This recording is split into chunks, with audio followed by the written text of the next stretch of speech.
Sitting up on bed with half-closed eyes, I yawn and stretch my arms. Getting up from bed, I make my way towards the stairs. I walk lazily towards the stair, holding my stomach. It's still pain, but I guess his kisses help much to heal my pain. I'm not blushing. Oh God, I feel my cheeks growing red. I reach out to hold the railing, but I froze.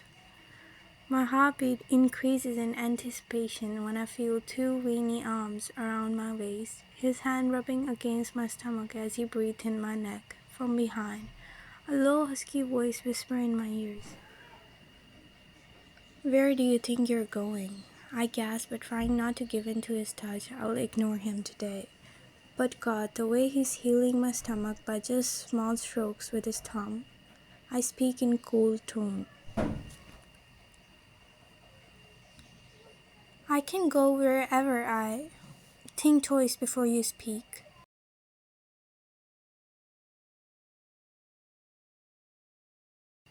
His threatening voice echoes in my ear. I gulp, trying to keep myself in this stupid role play. I felt him pressing himself against me from behind, stroking my stomach, his hand sliding inside my shirt. I said I'll go wherever I...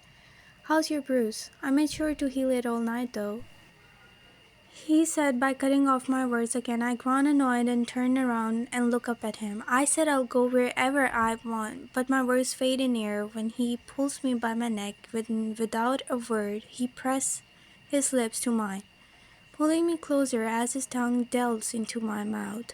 He deepened the kiss, and soon threatening low voice escaped between the kiss, saying, "And didn't I told you to think before you speak from tight little mouth of yours?" I froze and then stared up at him. I hit his chest. "Jungkook, behave." "So you're a copycat too, right, kitty?"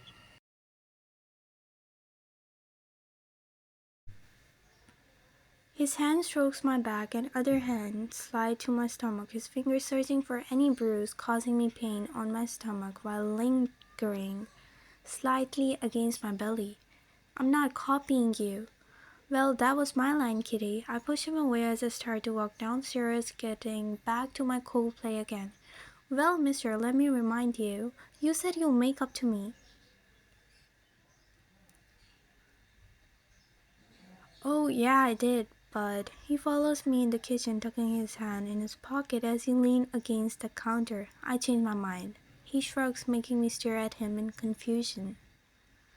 I didn't even wait for him to finish. I walk out of the kitchen, going towards the lawn. Soon I found myself at lawn, my eyes scanned on every inch of lawn. I quietly walked towards the mid of it. My eyes scanned the whole ground before sitting on the grass, pouting angrily. I keep silent in my own thoughts, silence filled in fresh, cold air. Soon after some minutes, I started to whine, kicking my legs in air as I started to talk to myself. No, why he said that? I thought I'll make him jealous today, and he doesn't even care now? Why? Like, why? He changed his mind. Now he's like, I don't care. And what about me? I was not going to forgive him until he cries, right? My voice cracked. Now, why am I ending up crying? Jungkook's point of view. I walked towards the lawn after making myself coffee, taking it in my hand and taking a sip of coffee, savoring the strong taste. I stand under the shades looking for Ryan, but got surprised seeing her sitting right in the middle of lawn and fresh grass, crying cutely and probably talking to herself, trying tantrums maybe. I try not to laugh as I adore her cuteness. I speak while leaning against the shades. "Princess, if you're done with your little drama, you can come and have breakfast." Ryan turns her head and glares at me. I chuckle as I walk towards her and stop right at where she wished to sit. I look down at her. She stared at me but left me confused when she stood up and left. My heart clenched thinking about her not forgiving me. I rushed towards her in the hallway. "Ryan, listen to me." I try to grab her arm, but she yanks my hand back as she walks forward. I try to keep my patience. I take a deep breath. As I go in front of her, I could see her puffy eyes. I reach out to wipe her tears, but she immediately pulls away, turning her head towards the other side. I take a deep breath. Soon, I open my mouth to speak. A soft sob escaped from her soft lips, making my heart sink. Listening to her cracked voice, I scoop her in my arms, pulling her closer to my chest. She pushed me and speak. You what, huh? I'm sick of you. You keep disrespecting me since I came here. Everyone calling me a kid, treating me like a baby. I thought you'll make up to me, but you said you changed your mind? And when I cried here, you were laughing at me, calling it a drama. Am I some toy to you? I have my self-respect. You keep disrespecting me and thinking I'll obey you whenever you want. If I let things go, it doesn't mean I don't have a heart, Jungkook. Her words cut sharper than a knife. I stare at her, my heart sinks just looking at how much I have hurt her. She didn't deserve it. First Aiden and then me? Taking a deep breath, I reach out to take her hand. Don't dare. She stepped back. Ryan, you're being childish now. Listen to me first. Shut up, you. My anger rises as I stare at her. My eyes flicker with mischievous gleam. I groan and reach out to grab her throat and yank her against the wall. You have already pushed my button, my little temptress. So better shut that little mouth of yours, or I can silence you with a single snap of my finger or a stroke of my tongue. My eyes darken as I lean in and whisper in her ears, making sure my lips brush against them. And trust me, you'll read it. I keep my grip on her throat light, but enough to let her know what I can do if she disobeys me. I stare at her those eyes showing mixture of emotion which I hate to ever see. Her fear and mixture of disbelief in her eyes is enough to make me lose control over myself and take her right there. As she gulped, turning all red, she is squirming beneath my large hand covering her throat. I release my grip to let her speak. But what happened to you? I growl as I lean in, pressing my body against her. What happened to me? You should ask yourself about it, Ryan. This is who I am, and you know it. I never in my life took care of anyone, but I did to you. I never apologized to anyone, but you know well how much guilty I was when Aiden harassed you. Ryan's point of view. As he leans more closer to me, making sure my back is pressed against the wall, I could feel his hot breath trailing from my neck to my jaw. As his lips lightly brushed against my jaw, I shiver beneath his touch. His hand still grabbing my throat, but gentle enough not to harm me. It's not working. I'm so scared of him. He's something else. I feel like I'm seeing the real him, the one he's eager to let me know who he really is and how bad he wants me to accept him. But that glimpse in his eyes whenever I want to fall for him always threatens me never to. I gasp when he leans in, his breath brushing against my lip, his eyes narrowing into hot and angry slits. You never understood me, I guess. Make sure to get ready tomorrow morning. I stare at him confused as I try to speak, my heart beating so fast that I can almost hear it echoing in my ear. A low whisper escaped my lips. But why? You're going home. My eyes widen when I hear his sharp, cold voice, letting my ears know well what he meant. I stare at him as he loosens his grip and pull away from me as he glares.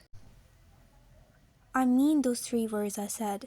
You're going home, safe and secured. I'll make sure to never show you my face again.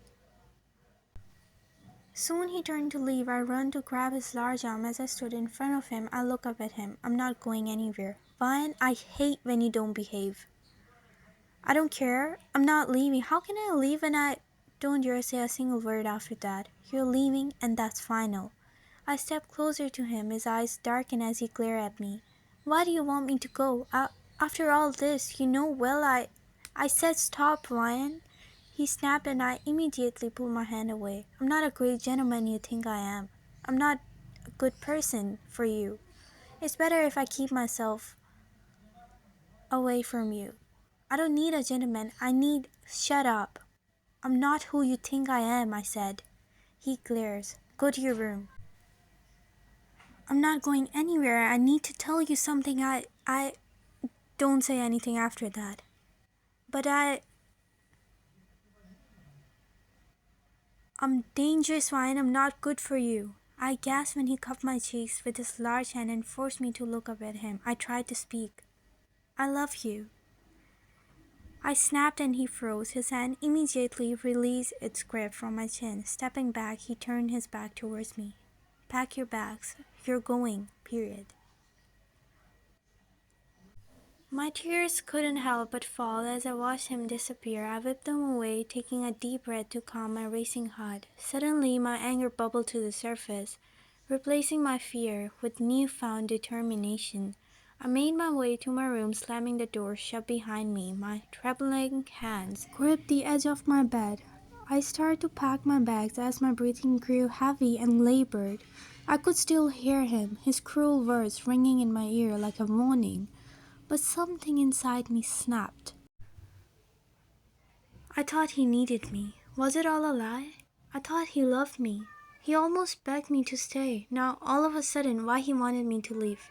I sighed as I continued to pack my bag. After almost half an hour, I'm done packing everything. It's almost night. I stare at the clock, but only one thing that's distracting me is, was it all a lie?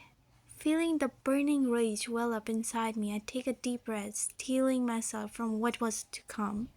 Then I marched towards his room and confronted him. I walked deeper into his room, feeling my heart race as I take in the sight of his strong, powerful frame. My eyes darted towards his broad back, watching as his muscle flexed and rippled beneath his skin. It's enough to make me shiver. I can't help but admire him from afar, mesmerized by his raw masculinity. His every move seemed so effortless yet so powerful. He turned slightly, a stream of smoke escaping his lips as he flicks the butt of his cigarette into an ashtray. He leaned against the glass window, his body shifted a little, letting me peek at his abs. As he stared at the night view, I was about to go back to my room like a good girl, but deep voice made me stunned. Where do you think you're going? He's changed. A lot more than I think. The cold voice was like a warning for me not to move and obey, but I still try to speak. Taking a deep breath, I speak in a low tone. Have you packed your bags, Lion? My mind raced with whirlwind of fears. The emotion roared inside me as I tried to process this new information. Tears threatened to spill from my eyes, but I forced them back. I can't let him see how much his words affect me. My heart pulses wildly in my chest, each beat louder than the last. I swallow hard, trying to find my voice. Yes, I managed to speak and soon his head nodded, as he turns a little, allowing me to have full view of his bare abs. As I stare at him, my lips trembling not to cry, I don't know when my anger betrayed me and replaced itself with fear. I feel like I'm losing him. Come here, little wife. That little was quite offensive, but let go. I tiptoed towards him and looked down at the floor, trying to hold back my tears, my lips trembling, begging to release a sob. I freeze when he speaks with his husky voice. I have arranged the paper for us. A shiver ran down my spine when I feel how close he is. What does he mean? I lift my head up, and finally his eyes lock onto mine, and for a brief moment I see something there. A glimpse of vulnerability, but it's fleeting, replaced by the icy coldness he usually wears like a shield. My heart races as our eyes meet. Well, what papers? I ask, and his voice drops into husky whisper, his face close enough to feel the warmth emanating from it. Divorce paper. He speaks like it's nothing, while those words sting like 1,000 tiny cuts, each one slicing deeper than any blade could ever hope to. Staring at him in disbelief, I finally let my emotion take control over me, and sob escaped my mouth as I speak in cracked voice. I thought you loved me. I stare at him and feel how his expression changed as he froze and tried to maintain his composure as he speaks. Don't. I didn't even let him speak and take a step closer, resting my head against his chest, letting out another sob. Loud growl rumble from his throat, his tremble could be heard, and soon I feel strong arms pulling me tighter against his chest, and other on back of my head. I cry aloud as I snuggle in him. As he speaks. Who said I don't? I lift my head up and wipe my tears. Then what is this, huh? He sighs and places his hand on my neck. It's just to save you. I stare in his eyes. As I said in cracked voice, from whom? He leans in and whispers in my ears. From me. I gulp as I stare at him, tears rolling down my cheeks. I hit his chest, saying, You're bad, really bad. First you married me and now you want to leave me in this. Is this all game to you? I said in cracked voice, while his expression remained unreadable as he spoke. Yes, I married you for a reason. As I got what I want, you should go and stay at your home. I whined as I cried more and told, This is my home. I don't want to go. He growled and leaned closer as he yelled, Ryan, can't you understand what I said? I told you I'm not good for you. I was stunned, hearing his burst out, but I kept my stubborn behavior. I don't need a good one. I need you. He scoffed as he grabbed my neck tighter. He told, Ryan, you don't know who I am. I might hurt you in future. I sob as I speak while clinging on him. No. I don't know. Stop with this you don't know who I am drama. Just let me stay here. He scoffed as he cupped my face with his large hand tighter.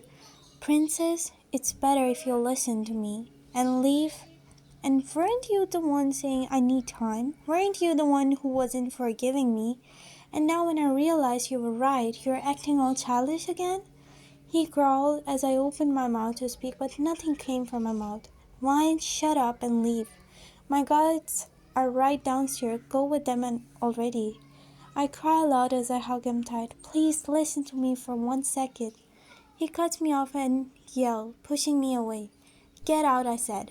He said while pointing towards the door. I sob as I look up at him. I will miss you. I wipe my tears in turn as I start to walk towards his door to finally leave this house, hoping he'll call my name to stop me, telling me it's a joke. But I hear nothing except my footsteps fading in room.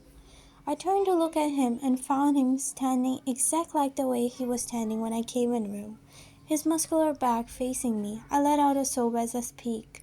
You really want me to go? My words echoes in room until it settled down. He finally turned his head a little. I stare at him. There is a hint of softness and possessiveness showing in his eyes, but his eyes darkening as he commanded, Come here.